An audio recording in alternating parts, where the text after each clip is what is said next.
Saudara, kali ini saya akan bercerita tentang agresi militer Belanda ke Probolinggo yang terjadi pada tahun 1947 sampai 1949. Belanda masuk melalui Paiton, kemudian Kraksan. Masuk ke kota Kraksan, Belanda mendapatkan perlawanan dari pejuang yang dipimpin oleh seorang polisi bernama Bapak Abdul Karim. Perlawanan sengit diberikan oleh para pejuang yang dipimpin oleh Bapak Polisi Abdul Karim. Namun perlawanan para pejuang tetap dapat ditekan oleh Belanda sehingga Belanda menguasai alun-alun kota Kraksan dan menuju ke Pajarakan. Nah, di Pajarakan Belanda mendapat perlawanan sengit dari pasukan Sapu Jagat yang dipimpin oleh Serema Abdul Ghani, juga dibantu oleh Laskar Ansarudillah Genggong yang kemudian dirubah menjadi Laskar Fisabilillah. Namun nasib yang sama dialami oleh para pejuang lain. Di Pajarakan pun kalah karena peralatan tempur juga kalah personil. Akhirnya pasukan Sapu Jagat dan Laskar Genggong atau Laskar Ansarudillah mundur menuju ke Pondok Kapasan dan membuat benteng pertahanan. Dikhawatirkan Belanda menuju ke Pondok Pesantren Genggong Lalu Belanda menuju ke barat ke arah Gending. Nah, di Gending ini Belanda pun dapat perlawanan atau penghadangan dari pasukan Laskar Kelab yang dipimpin oleh Bapak Kelab Wijaya. Juga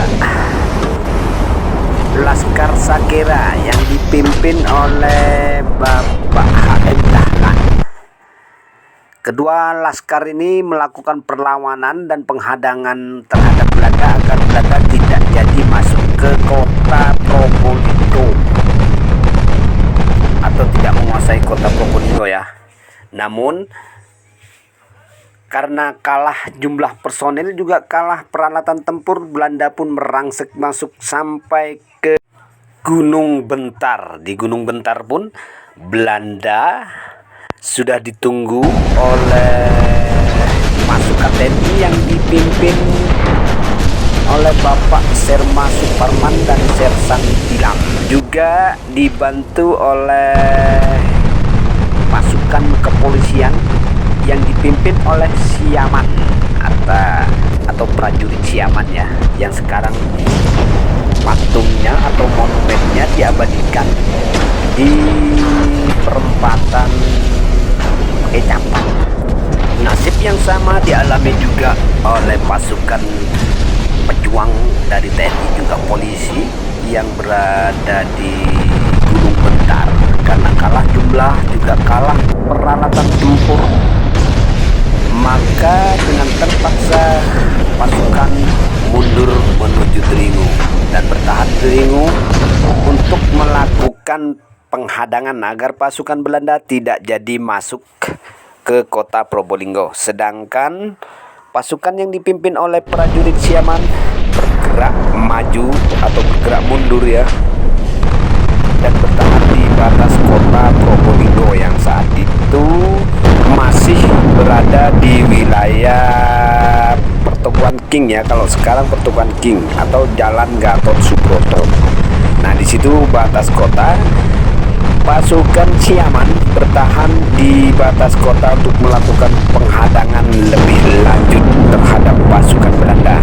Namun pertahanan pasukan yang berada di Dringu kemudian dapat dijebol oleh Belanda sehingga Belanda merangsek masuk ke dalam kota dan harus menghadapi pasukan prajurit Siaman. Nah, Begitupun prajurit Siaman terdesak mundur menuju ke perempatan Kecapan. Di perempatan Kecapan inilah pasukan Siaman melakukan perlawanan sengit sehingga prajurit Siaman tertembak oleh Belanda dan gugur di tempat tersebut. Kemudian Belanda melanjutkan menuju ke barat sehingga sampai ke wilayah Bra ya, ke timur. Sementara itu yang dari timur pun menuju ke barat ya, menuju ke pos pantau lalu lintas atau sekarang kita sebut Kodim ya. Jadi Kodim 0820 itu dulu adalah pos pantau lalu lintas jalan raya pada masa kolonial akhir ya, juga pada masa Jepang. Kemudian Belanda menyebar menuju ke kantor CPM. Kalau sekarang kita kenal dengan markas PM atau polisi militer, yang pada saat itu dipertahankan oleh Bapak Serma Sumoyo bersama 2 prajurit. Makanya jalan itu sekarang dinamakan Jalan Sumoyo. Pada waktu itu beliau mendapat tugas mingguan, yaitu tugas jaga markas pasukan spesial. Markas tersebut kemudian dikepung rapat oleh pasukan Belanda. Personil jaga pada saat itu sudah dihimbau oleh Belanda agar menyerah. Namun, beliau para pahlawan Probolinggo bertekad untuk tetap bertahan sampai titik darah penghabisan. Atau bisa dibilang tidak mau kalah ya, karena kalah pada waktu itu adalah mati. Kemudian markas tersebut diberondong tembakan oleh Belanda. Ketiganya pun gugur dalam mempertahankan kedaulatan NKRI,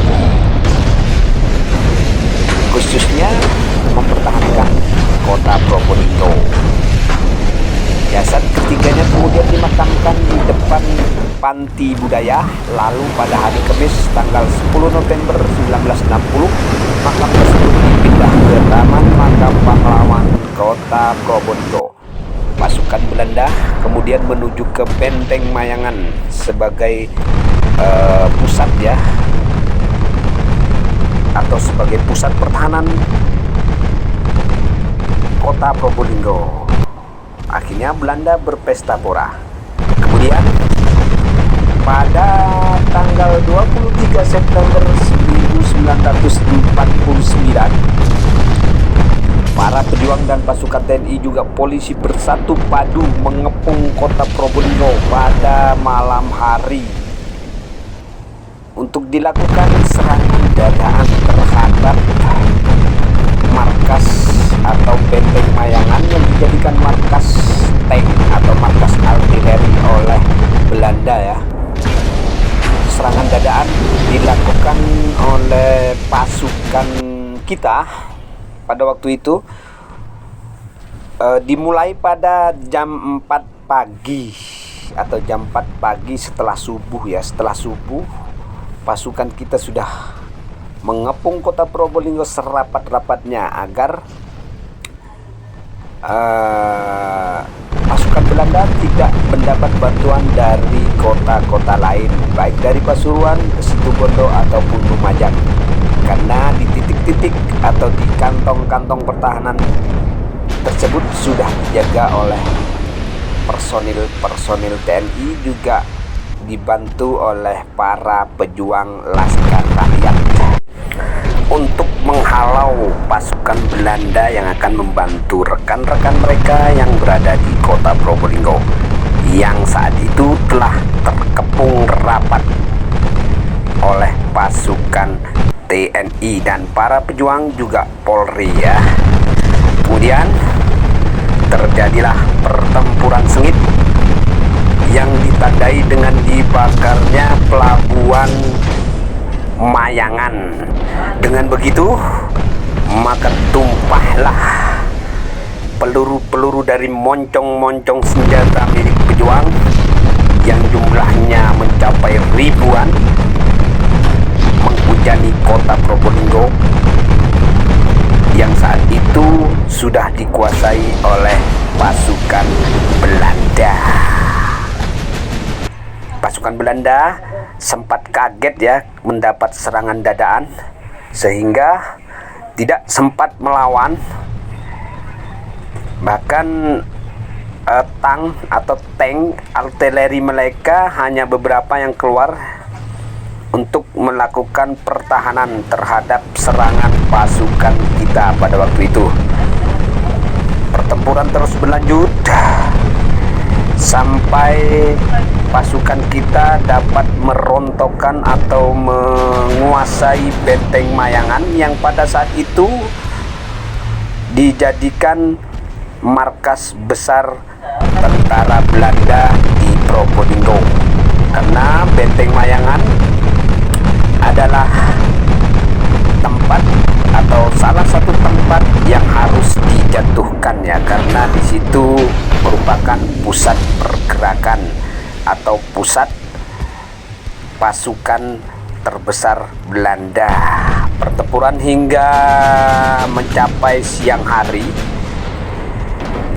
Menurut saksi sejarah yang menceritakan pertempuran dadaan di kota Probolinggo itu terlaksana selama 6 jam ya.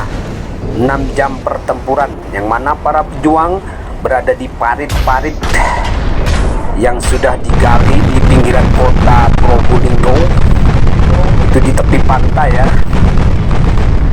Di parit-parit juga di gorong-gorong, di jembatan, di bangunan-bangunan tak berpenghuni, semua diisi oleh para pejuang dengan senapan-senapan serbu yang siap memuntahkan pelurunya. Kemudian Belanda mendapat kesempatan untuk mengeluarkan artilerinya atau tank, sehingga melakukan perlawanan terhadap pasukan kita. Namun perlawanan yang diberikan oleh Belanda rupanya hanya sia-sia, karena pada saat itu Belanda sudah terpecah kekuatannya ya menjadi beberapa kekuatan. Yang pertama bertahan di Probolinggo, yang kedua berada di Lumajang. Nah, sedangkan pertempuran dadaan yang dilakukan oleh para pejuang menyerbu kota Probolinggo itu beranggotakan lebih dari 5.000 orang. Wow. Walaupun secanggih apa senjata milik Belanda, kalau sudah dikeroyok sebanyak itu, maka Belanda atau kekuatan tempur dengan peralatan yang canggih milik Belanda itu tidak akan ada apa-apanya, karena setiap sudut kota sudah dikepung rapat oleh pasukan kita dengan bermodalkan senjata rampasan dari Jepang, juga bom-bom yang siap diledakkan atau granat ya, sehingga pasukan Belanda satu persatu jatuh ke dalam jurang, meregang nyawa, ditembak oleh para pejuang kita. Pada akhirnya Belanda pun kewalahan menghadapi serbuan dadaan yang dilakukan oleh para pejuang dari TNI, Polri, juga dari badan kelaskaran yang dibentuk oleh rakyatnya pada waktu itu. Yang paling banyak itu pasukan rakyat atau laskar, yang terdiri dari Laskar Kelab, Laskar Sakera, Laskar TGP, Laskar Mastrip, yang akhirnya pasukan Belanda pun menyerah tanpa syarat. Setelah menyerahkan kekuasaan Probolinggo terhadap TNI, maka pasukan Belanda pun pergi. Maka pada waktu itu Probolinggo kembali digabungkan ke wilayah kedaulatan NKRI. Melalui upacara bendera yang dilaksanakan di alun-alun kota Probolinggo yang dihadiri oleh ribuan masyarakat Probolinggo sambil meneriakkan kata Merdeka.